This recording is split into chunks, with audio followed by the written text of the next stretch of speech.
Brace Lord. கர்த்தர் நல்லவர், அவர் கிருபை என்றும் உள்ளது. உங்கள் எல்லாருக்கும் இயேசு கிறிஸ்துவின் வல்லமையுள்ள நாமத்தினால அன்பின் வாழ்த்துக்களை தெரிவித்துக் கொள்கிறேன். நம்முடைய வாழ்க்கையில அநேக நேரத்தில் சில சூழ்நிலைகள் எதிராக அமையும் போது, சில காரியங்கள் நமக்கு விரோதமாக இருக்கும்போது, நம்ம சில மனுஷங்க கூட நம்ம தொழிலுக்கு விரோதமாய், குடும்பத்துக்கு விரோதமாய், வேலைக்கு விரோதமாய், இன்னும் பலவிதமான காரியத்துக்கு விரோதமாய் நிற்கும் போது கூட என் சார்பில் நின்று பேசுறதுக்கு யாரும் இல்லையே, நான் ஒரு தனிமைப்படுத்தப்பட்ட மாதிரி இருக்கிறேனே, என் கூட நின்று எனக்கு ஆதரவாய் நிற்கிறதுக்கு யாரும் இல்லையேன்னு சொல்லி பல நேரத்தில் நீங்கள் சோர்ந்து போயிருக்கலாம், கண் கலங்கி நின்றுக்கலாம். ஒரு வேளை எதிர்த்தாப்புல நிற்கிறவங்களுக்கு ஆள் செல்வாக்கு இருக்குது, பண செல்வாக்கு இருக்குது, ஆனால் எனக்கு யார் இருக்கா அப்படின்னு சொல்லி கூட நீங்கள் நினச்சிருக்கலாம். ஆனால் நமக்கு விரோதமாக நிற்கிற மனுஷர்களுக்கானாலும் சரி, நமக்கு எதிர்த்தாப்புல நிற்கிற சில சூழ்நிலைக்காக இருந்தாலும் சரி, எதுவாக இருந்தாலும் அதை விட வல்லமையுள்ள தேவன் நம்ம கூட இருக்கிறார். வேதத்தில் அழகா ஒரு வசனம் உண்டு. சங்கீதம் 46 சங்கீதம் 7 வசனத்தை படிச்சு பார்த்தீங்கன்னா, சேனைகளின் கர்த்தர் நம்மோடு இருக்கிறார், யாக்கோபின் தேவன் நமக்கு உயர்ந்த அடைக்கலமானவன் சொல்லி அழகா சங்கீதக்காரன் தாவீது பாடி வச்சிருக்கிறாரு. சேனைகளின் கர்த்தர் நம்மோடு இருக்கிறார்.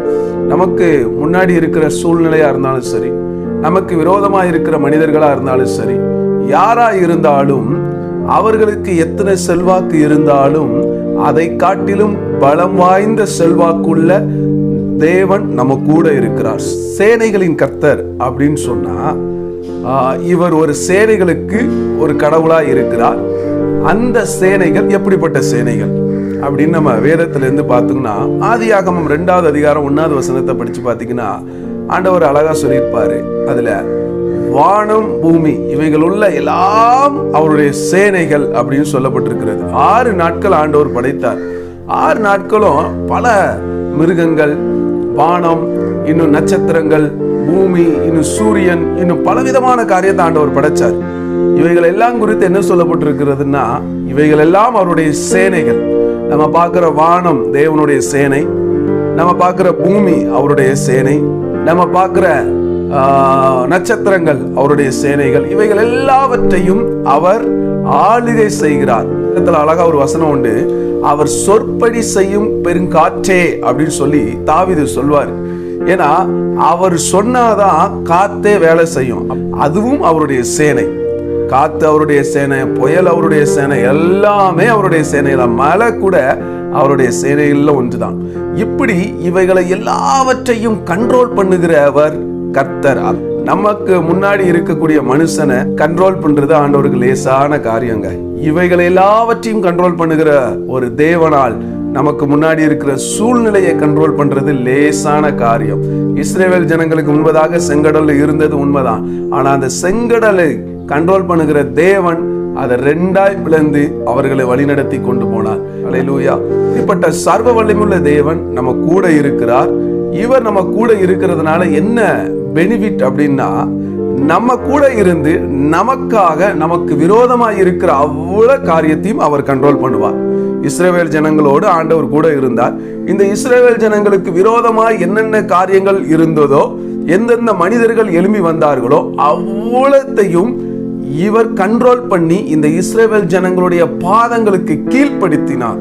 அப்படிப்பட்ட சர்வ வல்லமையுள்ள தேவன் நம்ம கூட இருக்கிறார். அதான் தாவீது சொல்றாரு, இந்த உலகத்துல என்ன நடந்தா என்ன, நம்ம வாழ்க்கையிலையோ, தொழிலையோ, குடும்பத்திலேயோ பிரச்சனை எதுவா இருந்தாலும், எந்த காரியமா இருந்தாலும், நம்ம கூட இருக்கிறவர் சாதாரணமானவர் அல்ல.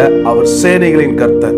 நமக்கு விரோதமா இருக்கிறவர்களுக்கு எத்தனை செல்வாக்கா இருக்கட்டும், எத்தனை பேர் சப்போர்ட் பண்ணட்டும், ஆனா நமக்கு ஆதரவா இருக்கிறது சாதாரணமானவர் அல்ல, அவர் சேனைகளின் கர்த்தரானவர். அது மாத்திரம் அல்ல, யாக்கோபின் தேவன் நமக்கு உயர்ந்த அடைக்கலமானவர். இந்த அடைக்கலம் அப்படிங்கிற ஒரு வார்த்தை எப்படி எங்க வரும்னா, சிலர் சொல்லுவாங்க பார்த்தீங்களா, உங்களுக்குன்னு எங்க கதவு திறந்திருக்கும், நீங்க எப்போனாலும் எங்கிட்ட வந்து உதவி கேட்கலாம் அப்படின்னு சொல்லுவாங்க பார்த்தீங்களா.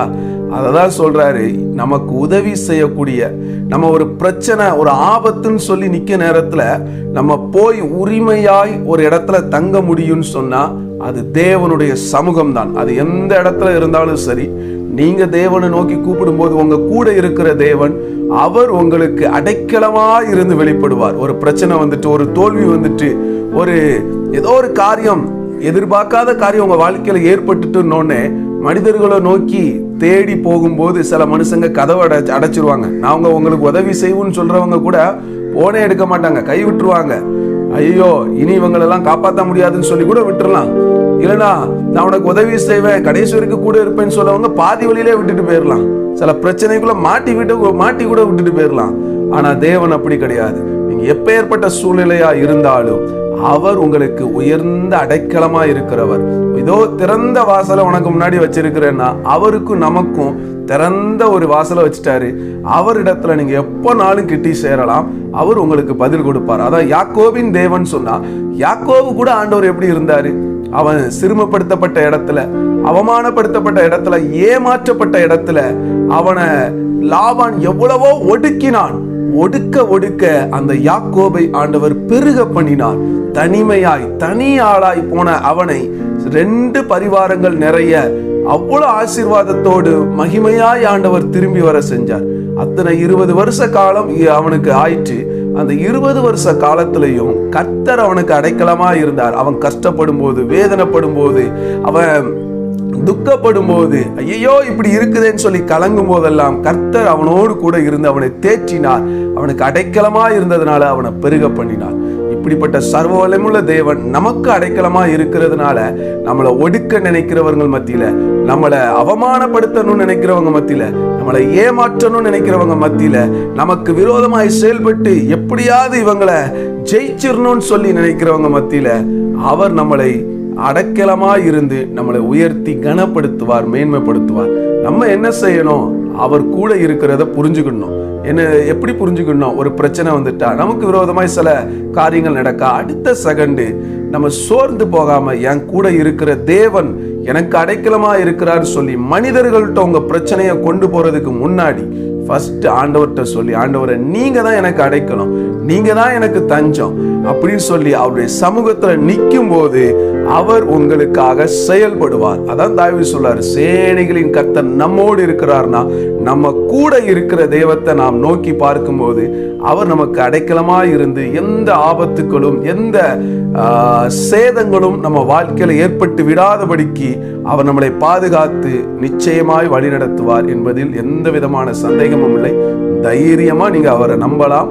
அவர் உங்க வாழ்க்கையில தோற்று போக விட மாட்டார். உங்களை கலங்கி உங்களை அவமானப்பட விட மாட்டார். உங்க கலக்கம், உங்க பயம், உங்க துக்கம் எல்லாவற்றையும் மாற்றி உங்கள் இருதயத்தை சந்தோஷத்தினால் நிரப்பி உங்க கண்களுக்கு முன்பதாக அதிசயத்தை காணப்படுவார். அவரை நோக்கி பாருங்க, நிச்சயமா அவர் உங்களுக்கு அடைக்கலமாய் இருந்து செயல்படுவார்.